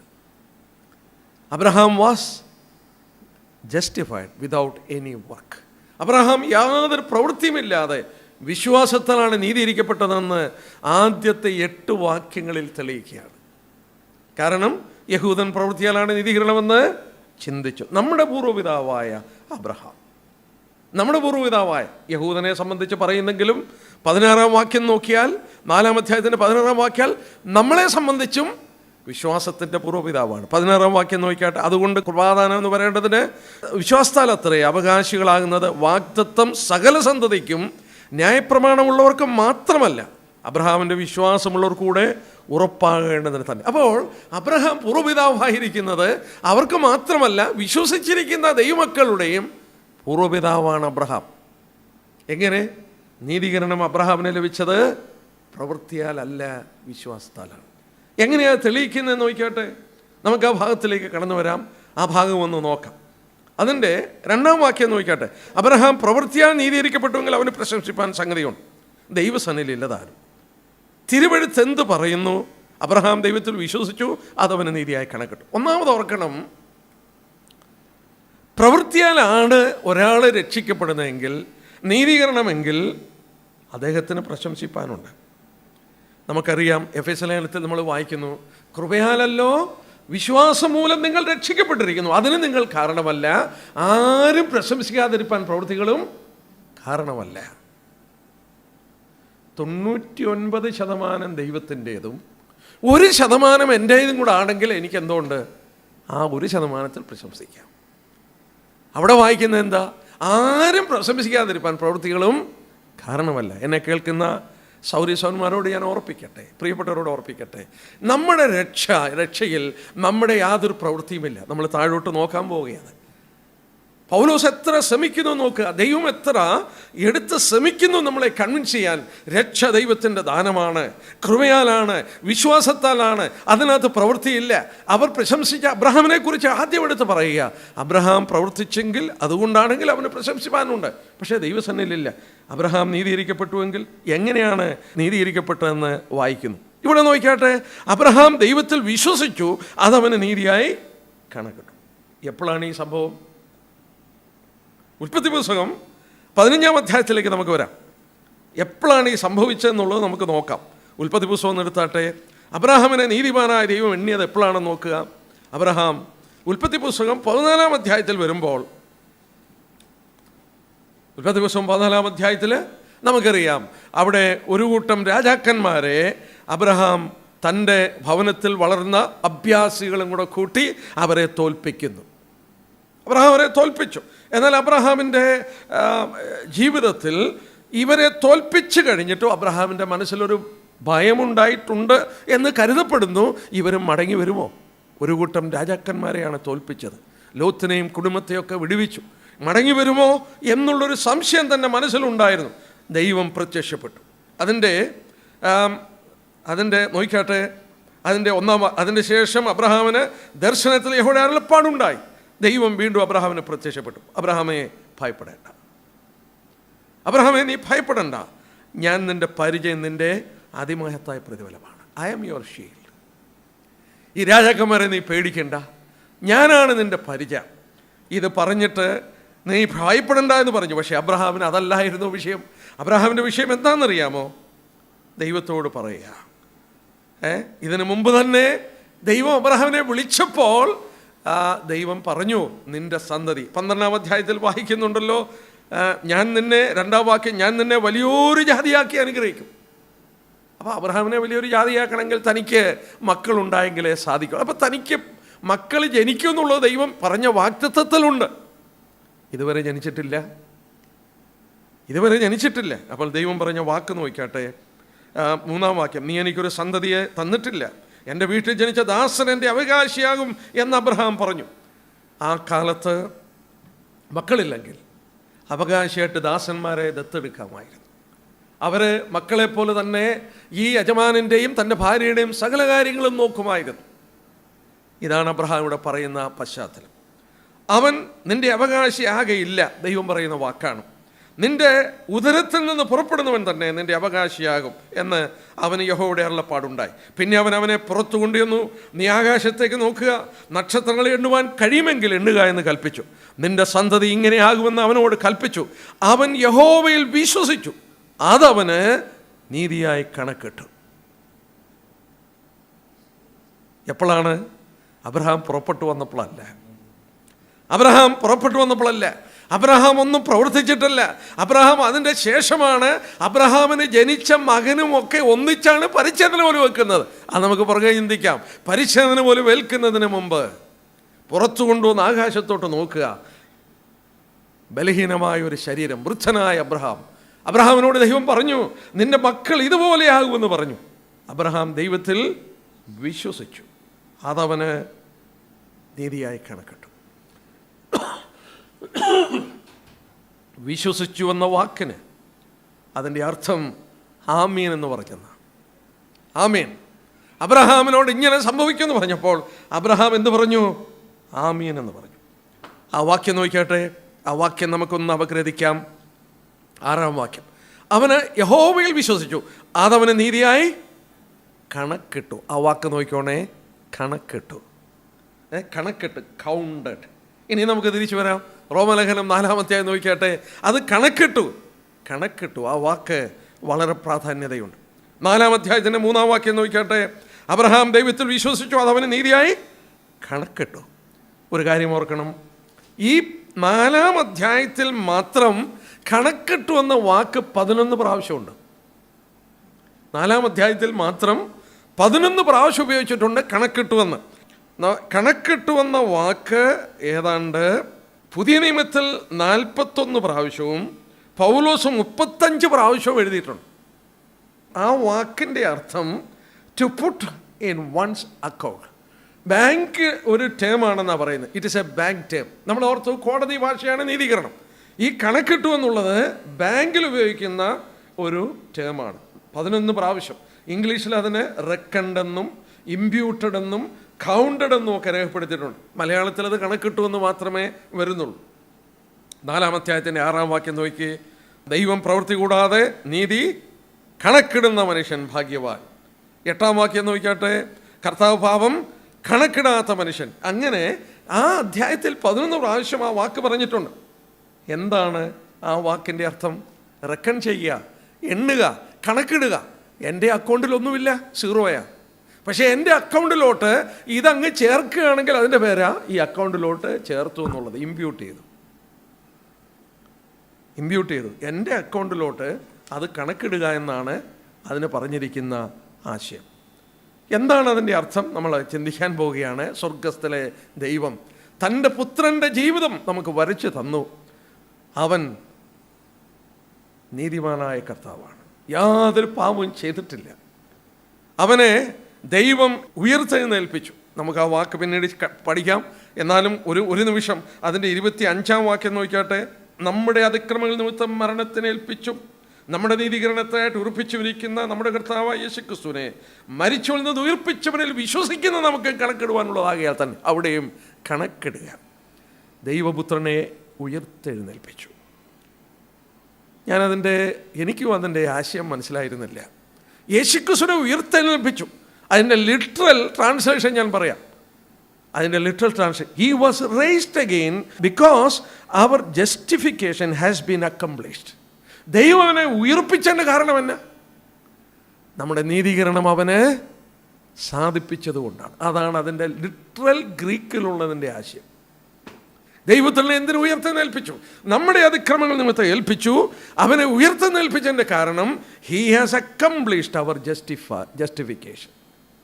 വേറെ ഒരു translation, passion translation, and was raised back to life to prove that he has made us righteousness. വേറൊരു ഭാഷാന്തരമാണ്. അവനെ ഉയർപ്പിച്ചതിൻ്റെ കാരണം to prove that he has made us right with God. നമ്മെ ദൈവത്തോട് നിരപ്പിച്ചു എന്നതിനാൽ അത് തെളിയിക്കാനായിട്ട് അവനെ ഉയർപ്പിച്ചെന്നാണ്. ഒന്ന് ആലോചിച്ച് നോക്കുക. ദൈവപുത്രൻ്റെ മരണം നമ്മളോർക്കും അവനെ ഉയർപ്പിച്ചത് നമ്മളെ നീതീകരിക്കാനായിട്ടാണെന്ന്. നീതീകരിക്കാനായിട്ടല്ല. നമ്മളെ നീതീകരിക്കുന്നത് അവൻ്റെ മരണം മൂലമാണ്. നമ്മുടെ അതിക്രമങ്ങൾ നിമിത്തം മരണത്തിനേൽപ്പിച്ചു. ആ മരണം, ശിക്ഷ അവൻ്റെ രക്തമൂലം പ്രായശ്ചിത്തമായി തീരുകയാണ്. അവനെ ഉയർപ്പിച്ചത് എന്നെ നീതീകരിക്കാനല്ലായിട്ടല്ല. ഈ വാക്യത്തിൻ്റെ അർത്ഥം എന്നെ നീതീകരിച്ചു എന്ന് തെളിയിക്കാനായിട്ടാണ്. എന്നെ ദൈവം നീതീകരിച്ചു, അല്ലെങ്കിൽ നീതീകരണത്തിൻ്റെ കാര്യങ്ങൾ അവൻ സാധിപ്പിച്ചെന്നുള്ളത് കൊണ്ടാണ് അവനെ ഉയർപ്പിച്ചത്. അത് എൻ്റെ പേരിൽ എണ്ണുകയാണ്. പഴയ നിയമ ഭാഗങ്ങളിൽ നമ്മൾ ഓർത്തു, അഭക്തനെ എങ്ങനെ നീതീകരിക്കും? ചെയ്യരുതെന്ന് പറഞ്ഞു. ശലോമോനും ദേവാലയം പണിത് അത് സമർപ്പിക്കുമ്പോൾ പ്രാർത്ഥിച്ച പ്രാർത്ഥനയൊന്ന് നോക്കാം. അവിടെയും ഈ കാര്യം എടുത്ത് പറയുന്നുണ്ട്. 1 രാജാക്കന്മാർ 8-ാം അധ്യായം അവിടെയും ഈ വാക്യം എടുത്ത് പറയുന്നുണ്ട്. 8-ാം അധ്യായത്തിൻ്റെ 31-32 വാക്യം. 31-32 വാക്യം. ഒരുത്തൻ തൻ്റെ കൂട്ടുകാരനോട് കുറ്റം ചെയ്യുകയും അവനെ കൊണ്ട് സത്യം ചെയ്യിക്കേണ്ടതിന് കാര്യം സത്യത്തിന് വെക്കുകയും അവൻ ഈ ആലയത്തിൽ നിന്റെ യാഗപീഠത്തിന് മുമ്പാകെ വന്ന് സത്യം ചെയ്യുകയും ചെയ്താൽ നീ സ്വർഗത്തിൽ കേട്ട് പ്രാർത്ഥിച്ച ദുഷ്ടൻ്റെ നടപ്പ് അവൻ്റെ തലമേൽ വരുത്തി അവനെ ശിക്ഷിപ്പാനും നീതിമാൻ്റെ നീതിക്ക് തക്കവണ്ണം അവന് നൽകി അവനെ നീതീകരിപ്പാനും അടിയങ്ങൾക്ക് ന്യായം പാലിച്ച് തരണമേ. ദൈവം ന്യായം പാലിച്ചിരുന്നെങ്കിൽ നമ്മുടെ സ്ഥിതി എന്തായിരുന്നു? ശലോമോനും അത് പ്രാർത്ഥിച്ചു. എന്നാൽ ഇവിടെ നമ്മൾ ഓർക്കണം, നമ്മൾ നോക്കിയാട്ടെ, ഈ വാക്യത്തിലേക്ക് വരാം. ഭയങ്കരമായ സ്റ്റേറ്റ്മെൻറ്റ്സ് ആണ് ഇവിടെ നടത്തുന്നത്. പൗലോസ് പറയുകയാണ് 4-ാം വാക്യത്തിൽ, പ്രവർത്തിക്കുന്നവന് കൂലി കണക്കിടുന്നത് കൃപയായിട്ടല്ല കടമായിട്ടാണ്. ദൈവത്തെ കടമുള്ളവനാക്കി തീർക്കുകയാണ്. ഒരാൾ പ്രവർത്തിച്ച് നീതീകരണം കിട്ടാൻ ശ്രമിക്കുകയാണെങ്കിൽ നമ്മളിവിടെ വായിക്കുന്നത് ദൈവത്തെ കടമുള്ളവനാക്കി തീർക്കുകയാണ്. ദൈവം കടം തന്നു തീർക്കണം. അങ്ങനെ ഒരു മനുഷ്യനും ദൈവത്തെ കടക്കാരനാക്കി തീർക്കാനായിട്ട് സാധിക്കില്ല. പിന്നെ എങ്ങനെയാണ് നീതീകരിക്കുന്നത്? നമ്മൾ ഓർക്കണം, ദൈവം ഒരു ന്യായാധിപൻ മാത്രമല്ല, വേദപുസ്തകം തെളിയിച്ചു, പഠിപ്പിച്ചു, ഹൃദയമുള്ള ഒരു പിതാവാണ്. പുതിയ നിയമത്തിലാണ് നമുക്ക് ആ വെളിപ്പാട് കിട്ടുന്നത്. എങ്ങനെ നീതീകരിക്കുമെന്നുള്ളത് യോബ് ചോദിച്ചു. പഴയ നിയമത്തിൽ പിതാവേ എന്നവനെ വിളിച്ചിട്ടില്ല. യേശുക്രിസ്തുവാണ് ദൈവത്തെ സ്വർഗസ്വനായ ഞങ്ങളുടെ പിതാവേ എന്ന് വിളിക്കാൻ പഠിപ്പിച്ചത്. ഒരു മതത്തിലും ദൈവത്തെ പിതാവേ എന്ന് വിളിക്കുവാൻ സാധിക്കില്ല. അത് കർത്താവ് പഠിപ്പിച്ചതാണ്. നമ്മൾ ഓർക്കണം, അങ്ങനെ സ്വർഗീയ പിതാവ്, ഒരു പിതാവിൻ്റെ മനസ്സുള്ളപ്പോൾ, ഞാനിതിങ്ങനെ നോക്കിക്കൊണ്ടിരുന്നപ്പോൾ പെട്ടെന്ന് എൻ്റെ മനസ്സിലേക്ക് ഓടി വന്നു ഒരു പിതാവിനെ. ഞാൻ ആ ഭാഗം ഒന്ന് എടുക്കാൻ ആഗ്രഹിക്കുന്നു. അത് 2 ശമൂവേൽ 14-ാം അധ്യായം. എൻ്റെ മനസ്സ് ഒരുപാട് സന്തോഷിച്ച് ഒരുപാട് മഹത്വം ദൈവത്തിന് കരയേറ്റിയ ഒരു വേദഭാഗമാണ് 2 ശമൂവേൽ 14-ാം അധ്യായം. ഇത് ദാവീദ് രാജാവാണ്. അവനെ രാജസ്ഥാനത്ത് ദൈവം ഇരുത്തിയത് നീതിയും ന്യായവും നടത്താനാണ്. നീതിയും ന്യായവും നടത്താൻ രാജസ്ഥാനത്ത് ദാവീദിനെ ആക്കിയിരിക്കുക. പക്ഷെ ഇപ്പോൾ അവൻ്റെ മുന്നിൽ കുറ്റം ചെയ്ത് വന്നിരിക്കുന്നത് അവൻ്റെ സ്വന്തം മകനാണ്, അബ്ശലോം. അതും ഒരു കൊലക്കുറ്റം. എങ്ങനെ അവനെ വിടും വെറുതെ? നീതി നടത്തേണ്ട രാജാവ് ഈ അബ്ശലോമിനെ എങ്ങനെ വെറുതെ വിടും? നമ്മൾ ചിന്തിച്ചു, കൊലപാതകനെ വെറുതെ വിടരുത്. നോക്ക്, പുറപ്പാട് 21 നോക്കിക്കാട്ടെ. പുറപ്പാട് 21 പഴയ നിയമത്തിൽ പുറപ്പാട് പുസ്തകം 21-ാം അധ്യായത്തിൻ്റെ 12-ാം വാക്യം നോക്കിക്കാട്ടെ. ഒരു മനുഷ്യനെ അടിച്ചുകൊള്ളുന്നവൻ മരണശിക്ഷ അനുഭവിക്കണം. ലേവ്യർ 24:17 ദൈവത്തിൻ്റെ പ്രമാണമാണ്. ഒരുത്തനെ അടിച്ചു കൊന്നാൽ അവനെ മരണശിക്ഷ കൊടുക്കണം. അബ്ശലോം അബ്നോനെ എങ്ങനെയാ കൊന്നത്? അടിച്ചു കൊല്ലുകയാണ്. അടിച്ചു കൊന്നു. അബ്ശലോം ആരാണ്? ദാവീദിൻ്റെ സ്വന്തം പുത്രനാണ്. ഒന്ന് ചിന്തിച്ചു നോക്കിയേ. ദാവീദ് ന്യായാധിപനായി ഇസ്രയേലിൽ ദൈവത്തിൻ്റെ പ്രമാണം നിവർത്തിപ്പാൻ കടംപെട്ട് സിംഹാസനത്തിലിരിക്കുന്ന ഒരു ന്യായാധിപൻ, അവൻ്റെ പുത്രൻ കൊലപാതകനായി പ്രമാണമനുസരിച്ച് അവൻ ശിക്ഷിക്കപ്പെടണം. ഇനി 2 ശമൂവേൽ 14 നോക്കിയാട്ടെ. തെക്കോവയിലെ ജ്ഞാനിയായ ഒരു സ്ത്രീ വന്ന് ഈ ദാവീദിനോട് പറയുന്ന വാക്ക് നോക്കിയാട്ടെ. നാം മരിക്കേണ്ടുന്നവരല്ലോ, നിലത്തൊഴിച്ചു കളഞ്ഞത് വീണ്ടും ചേർത്തുകൂടാത്തതുമായി വെള്ളം പോലെ ഇരിക്കുന്നു.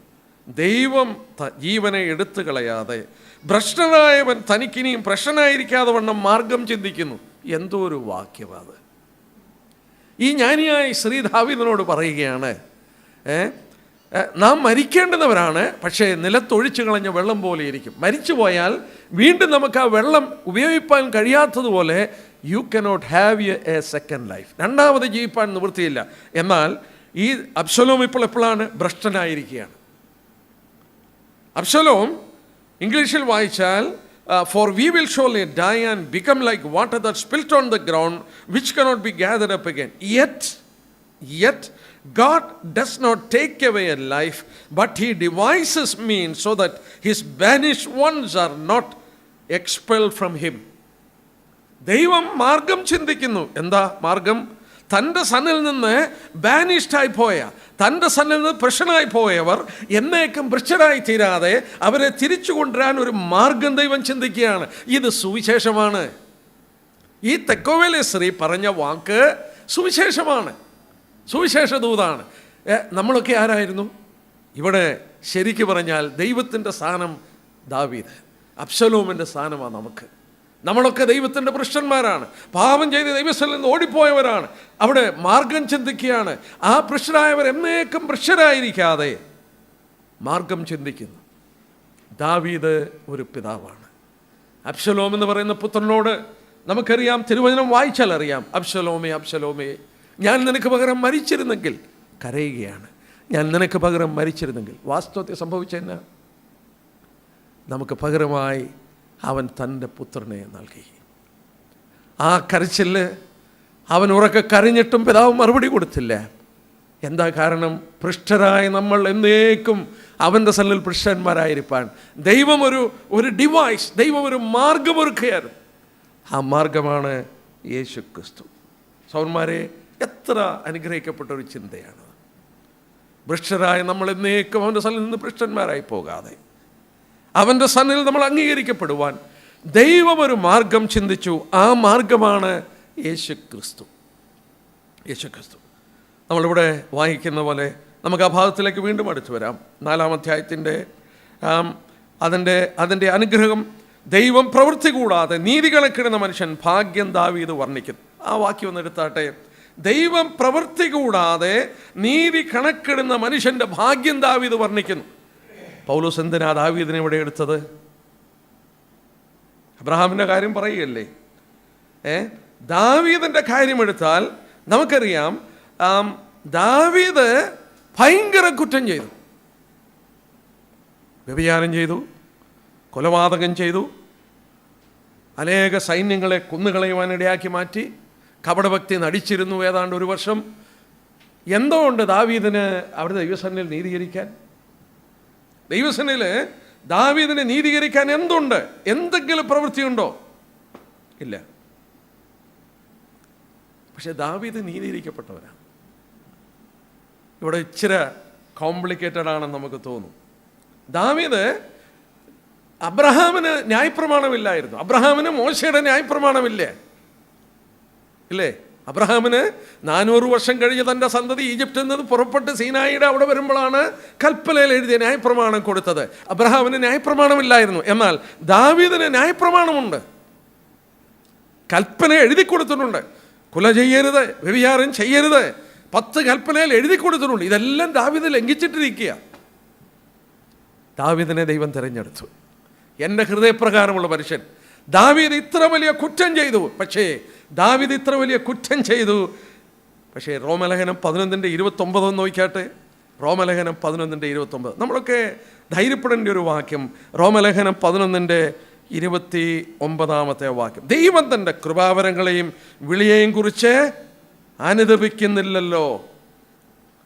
ദൈവം തൻ്റെ കൃപാവരങ്ങളെയും വിളിയെയും കുറിച്ച് അനുതപിക്കുന്നില്ല. അയ്യോ, ഞാൻ ഈ ദാവീദിനെ തെരഞ്ഞെടുത്തു പോയല്ലോ, ഇവനിങ്ങനെയൊക്കെ പ്രവർത്തിച്ചല്ലോ, ഞാൻ ഇവനെ തിരഞ്ഞെടുക്കണ്ടായിരുന്നു. ഇല്ല, ദൈവത്തിനൊന്നും മറവല്ല. ദൈവം ഇതെല്ലാം കണ്ടിട്ട് തിരഞ്ഞെടുക്കുമ്പോൾ ഒരു സത്യം ഓർക്കണം. He was completely shut up in God's mercy. അവൻ പൂർണ്ണമായി ദൈവ കരുണയിൽ പൊതിയപ്പെടുകയാണ്. മറ്റൊരു വിധത്തിൽ പറഞ്ഞാൽ he was shut up in God's mercy. ദൈവം കരുണ കാണിക്കാതെ ദാവീദിന് നിൽപ്പാൻ നിവൃത്തിയില്ല, ഒന്നും പ്രശംസയില്ല. ദാവീദിന് ഒരണുവളവ് പോലും ദൈവസന്നിധിയിൽ പ്രശംസിപ്പാനില്ല. ദാവീദിന് ദൈവ കരുണ മാത്രമേ ഉള്ളൂ പ്രശംസ. ഇത്ര വലിയ പാപം ചെയ്തവന് എന്തോ ദൈവസന്നിധി നീതീകരണമാണ്. പക്ഷെ ദാവീദിനെ ദൈവം തെരഞ്ഞെടുത്തു. ദാവീദിനെ ദൈവം തെരഞ്ഞെടുത്തപ്പോൾ നാം ഓർക്കണം, ആ 32 ഇത് കോട്ട് ചെയ്തിരിക്കുന്നത്, അധർമ്മം മോചിച്ചും പാപം മറച്ചും കിട്ടിയ മനുഷ്യൻ ഭാഗ്യവാൻ. കർത്താവ് പാപം കണക്കിടാത്ത മനുഷ്യൻ ഭാഗ്യവാൻ. സങ്കീർത്തനം 32 ആദ്യത്തെ 2 വാക്യമാണ്. എപ്പോഴാണ് എഴുതിയത്? ബത്ശേബയുമായിട്ടുള്ള ബന്ധത്തിന് ശേഷം ദാവീദ് അനുതപിച്ചു കഴിഞ്ഞ് എഴുതിയതാണത്. ബത്ശേബയുടെ ആ ബന്ധത്തിൻ്റെ ശേഷം എഴുതിയതാണിത്. ദാവീദ് പറയുന്ന വാക്ക് നോക്കിയാട്ടെ. അധർമ്മം മോചിച്ചും പാപം മറച്ചും കിട്ടിയവൻ ഭാഗ്യവാൻ. കർത്താവ് പാപം കണക്കിടാത്ത മനുഷ്യൻ ഭാഗ്യവാൻ. ദൈവം ക്ഷമിക്കുകയും ദൈവം പാപം കണക്കിടാതെ അവൻ്റെ നീതി കണക്കിടുന്ന മനുഷ്യൻ ഭാഗ്യവാൻ. നാം പാപം ചെയ്തു പോകാം. യോഹന്നാൻ എഴുതി, കുഞ്ഞുങ്ങളെ നിങ്ങൾ പാപം ചെയ്യാതിരിക്കാൻ എഴുതും. പാപം ചെയ്തു പോകാം. നാം പാപം ചെയ്താൽ എന്താ നമുക്ക് പറ്റുന്നത്? 1 യോഹന്നാൻ 1-ാം അധ്യായത്തിൽ വായിക്കുന്നുണ്ട്, നമുക്ക് ദൈവത്തോടുള്ള ബന്ധം നഷ്ടപ്പെടും. അവൻ വെളിച്ചത്തിൽ ഇരിക്കുന്ന പോലെ നാം വെളിച്ചത്തിൽ നടക്കുന്നെങ്കിൽ നമുക്ക് തമ്മിൽ കൂട്ടായ്മയുണ്ട്. നാം പാപം ചെയ്താൽ നമ്മുടെ രക്ഷ നഷ്ടപ്പെടുന്നില്ല. നാം പാപം ചെയ്താൽ നമ്മുടെ രക്ഷ നഷ്ടപ്പെടുമെങ്കിൽ ദാവീദാണ് നമ്മുടെ മുന്നിൽ, അത് ന്യായപ്രമാണ കാലത്തിൽ നമ്മുടെ മുന്നിൽ നിൽക്കുന്ന ഏറ്റവും വലിയ ദൃഷ്ടാന്തം. ദാവീദ് പറയുന്നു, അധർമ്മം മോചിച്ചും പാപം മറിച്ചും കിട്ടിയ മനുഷ്യൻ ഭാഗ്യവാൻ. ദാവീദ് ദൈവകരുണ, അതല്ലാതെ ദാവീദിനൊന്നുമില്ല. ദൈവം അവനോട് ക്ഷമിച്ചെന്നുള്ളത് ദാവീദിന് മനസ്സിലായി. ദാവീദ് ആ ഭാഗ്യം വർണ്ണിക്കാൻ നമ്മൾ ഓർക്കണം. ഈ 32-ാം സങ്കീർത്തനം മാർട്ടിൻ ലൂഥർ ഈ 32-ാം സങ്കീർത്തനത്തെക്കുറിച്ച് രേഖപ്പെടുത്തിയത് ഇങ്ങനെയാണ്: it is a Pauline psalm, പൗലോസിൻ്റെ സങ്കീർത്തനമാണ്. 32-ാം സങ്കീർത്തനം നമുക്കറിയാം ദാവീദ് എഴുതിയതാണ്. ബത്ശേബയുടെ അടുക്കൽ പോയ ശേഷം അനുതപിച്ച് കഴിഞ്ഞ് എഴുതിയതാണ്. എന്നാൽ മാർട്ടിൻ ലൂഥർ വിളിക്കുന്നത് പോളിൻ സാം, പൗലോസിൻ്റെ സങ്കീർത്തനമാണ്. കാരണം പൗലോസിൻ്റെ ഈ വിഷയമാണ് 32-ാം സങ്കീർത്തനത്തിൽ, ദൈവം പാപം കണക്കിടാത്ത മനുഷ്യൻ. നിങ്ങൾ കേട്ട് കാണും അഗസ്റ്റിൻ ഓഫ് ഹിപ്പോ. ഹിപ്പോയിലെ അഗസ്റ്റിൻ വളരെ ഫേമസ് ആയിട്ടുള്ള ഒരു മനുഷ്യനായിരുന്നു. അദ്ദേഹം വളരെ അധർമ്മിയായിട്ട് ജീവിച്ച ഒരു ദൈവദാസനായി തീർന്ന മനുഷ്യൻ. അദ്ദേഹം മരിക്കുമ്പോൾ ഒരു പ്ലേ കാർഡിൽ ഈ വാക്യം, അധർമ്മം മോചിച്ചും പാപം മറച്ചും കിട്ടിയ മനുഷ്യൻ ഭാഗ്യവാൻ, കർത്താവ് പാപം കണക്കിടാത്ത മനുഷ്യൻ ഭാഗ്യവാൻ, അതൊരു പ്ലേ കാർഡിൽ എഴുതി തൻ്റെ കട്ടിലിൻ്റെ കാൽക്കിളിങ്ങനെ വെച്ചുകൊണ്ടാണ് മരിക്കുന്നത്. താൻ മരിക്കുമ്പോൾ തൻ്റെ കണ്ണുകൾ ആ വാക്യത്തിൽ പതിച്ചുകൊണ്ടാണ് അഗസ്റ്റിൻ ഓഫ് ഹിപ്പോ മരിക്കുന്നത്. അനേക വിശ്വാസികൾ, മില്യൺസ്, ലോകത്തിലുള്ള അനേക വിശുദ്ധന്മാർ തെറ്റ് ചെയ്തു പോയി, തെറ്റിലകപ്പെട്ടു പോയിട്ടുണ്ട് ഈ രക്ഷിക്കപ്പെട്ട ശേഷവും. പക്ഷേ അവരെയും കൃപയിലെ അടച്ച ശേഷം ദൈവകരുണയുടെ വലിപ്പത്തിൽ അവരുടെ പാപം കണക്കിടാത്ത മനുഷ്യൻ.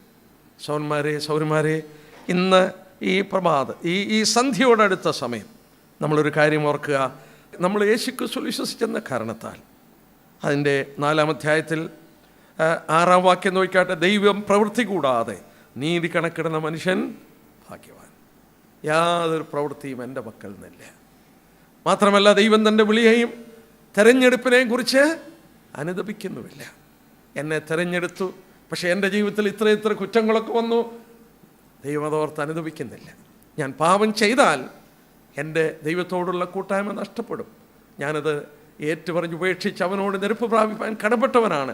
ദൈവൻ്റെ പാപങ്ങളുടെ കണക്ക് വെക്കുന്നില്ല, എന്നാൽ ഒരു പാപിയുടെ കണക്ക് വെക്കുന്നുണ്ട്. ദൈവം എൻ്റെ കണക്കുകൾ വെക്കുന്നില്ല. എൻ്റെ കണക്കുകളൊക്കെ യേശുക്രിസ്തു കൊടുത്ത് തീർത്തു, അത് ക്രെഡിറ്റ് ചെയ്തു. എന്തൊരു രക്ഷ! ഇവിടെ ദാവീദിനെ എടുത്ത് കോട്ട് ചെയ്യുമ്പോൾ, അബ്രഹാം ദാവീദിനെ എടുത്ത് കോട്ട് ചെയ്യുമ്പോൾ ആ പൗലോസ് പറഞ്ഞ സത്യം, പ്രവൃത്തിയില്ലാതെ നീതീകരണം. ദാവീദ് പാപം ചെയ്ത മനുഷ്യൻ, അബ്രഹാം അങ്ങനെയല്ല. അബ്രഹാം വിശ്വസിച്ചു അത് നീതിയായി കണക്കിട്ടു. ദാവീദ് പാപം ചെയ്തിട്ടും ദൈവം അവനെ നീതിമാനായി എണ്ണി. സ്തോത്രം. നമ്മളും പ്രവർത്തിക്കാതെ ഒന്നും ചെയ്യാതെ നമ്മളെ നീതീകരിച്ച കർത്താവിനെ നമുക്ക് സ്തുതിക്കാം. ഞാൻ ഇത് വായിച്ചുകൊണ്ടിരുന്നപ്പോൾ ഒരു വാക്യം എൻ്റെ മനസ്സിൽ വന്നു. ആ വാക്യം കൂടെ പറഞ്ഞാൽ നിർത്തട്ടെ. ഫിലോമോൻ്റെ ലേഖനം, അതെനിക്ക് വളരെ സന്തോഷവും ആശ്വാസമായി തോന്നി. ആരാധനയ്ക്ക് പലപ്പോഴും നമ്മൾ ഓർക്കുന്ന ഒരു വാക്യമാണ്. നമ്മുടെ കർത്താവിനെ ആരാധിപ്പാൻ നമ്മളെ പ്രേരിപ്പിക്കുന്ന ഒരു വാക്യമാണ് ആ വാക്യം. ഈ കണക്കിടുക എന്ന ആ വാക്ക് തന്നെ നമുക്കവിടെ കാണാനായിട്ട് സാധിക്കുന്നു. ആ വാക്യം നമുക്ക് നോക്കാം. ഫിലോമോൻ്റെ ലേഖനം, അതിൻ്റെ 18-ാമത്തെ വാക്യം. പൗലോസ് 18-ാമത്തെ വാക്യം, അവൻ നിന്നോട് വല്ലതും അന്യായമായി ചെയ്തിട്ടോ കടം പെട്ടിട്ടോ ഉണ്ടെങ്കിൽ അതെൻ്റെ പേരിൽ കണക്കിട്ടുകൊള്ളുക. എൻ്റെ പേരിൽ കണക്കിട്ട് കൊടുക്കുക. നാം ഓർത്തു 4-ാം അധ്യായത്തിൽ 11 പ്രാവശ്യം കണക്കിടുക എന്ന വാക്ക് കാണുന്നു. ഒനോസിമോസിന് വേണ്ടി എഴുതുകയാണ്. ഫിലോമോൻ്റെ വീട്ടിലെ ഒരടിമയായിരുന്നു ഒനോസിമോസ്. എന്തോ മോഷ്ടിച്ചെന്ന് പറയുന്നുണ്ട്, തെളിവുകളില്ല. ഏതായാലും ഫിലോമോൻ്റെ വീട്ടിൽ നിന്ന് ഈ അടിമ ഓടിപ്പോയി ഒനോസിമോസ്. പൗലോസ് കാരാഗ്രഹത്തിൽ കിടക്കുമ്പോൾ അവിടെ വെച്ചൊരു കാരാഗ്രഹത്തിൻ്റെ ബന്ധനസ്ഥനായി കൂടെ കിടന്ന ഒരു വ്യക്തിയാണ് ഒനോസിമോസ് എന്ന് കരുതപ്പെടുന്നു. പൗലോസ് ഒനോസിമോസിനെ അവിടെ വെച്ച് സുവിശേഷം പറഞ്ഞ് രക്ഷയിലേക്ക് കൊണ്ടുവന്നു. ആ രക്ഷയിലേക്ക് കൊണ്ടുവന്ന ഒനോസിമോസിനെ മടക്കി അയക്കുകയാണ്. മടക്കി അയക്കുമ്പോൾ തൻ്റെ യജമാനനായി ഫിലോമോനൊരു എഴുത്തെഴുതി കൊടുക്കുമ്പോൾ ആ എഴുത്തിൽ എഴുതിയിരിക്കുക, നിൻ്റെ അടിമയായിരുന്നു ഈ ഒനോസിമോസ്, എന്നാൽ അവൻ നിന്നോട് വല്ലതും കടംപെട്ടിട്ടുണ്ടെങ്കിൽ ഞാൻ തന്നു തീർത്തോളാം, എൻ്റെ പേരിൽ അത് കൗണ്ട് ചെയ്ത് കൊടുക്കുക. സോന്മാരെ, നമ്മൾ ദൈവത്തോട് എന്ത് കടംപെട്ടിട്ടുണ്ടെങ്കിലും അത് മുഴുവൻ തൻ്റെ പുത്രൻ നമുക്ക് വേണ്ടി ഏറ്റെടുത്തു. അവനത് കൊടുത്തു തീർത്തു. ഇനി നമ്മളൊന്നും കൊടുക്കാനില്ല. സൗജന്യമായ രക്ഷ, വിശ്വാസത്താൽ ലഭിച്ച രക്ഷ, യാതൊരു പ്രവൃത്തിയുമില്ലാത്ത രക്ഷ, കൃപയാൽ നൽകിയ രക്ഷ. എത്ര വലിയ രക്ഷ! നമ്മുടെ 1% പ്രവൃത്തി പോലുമില്ല. കൃപയാൽ എങ്കിൽ പ്രവൃത്തിയാലല്ല, അല്ലെങ്കിൽ കൃപയല്ല.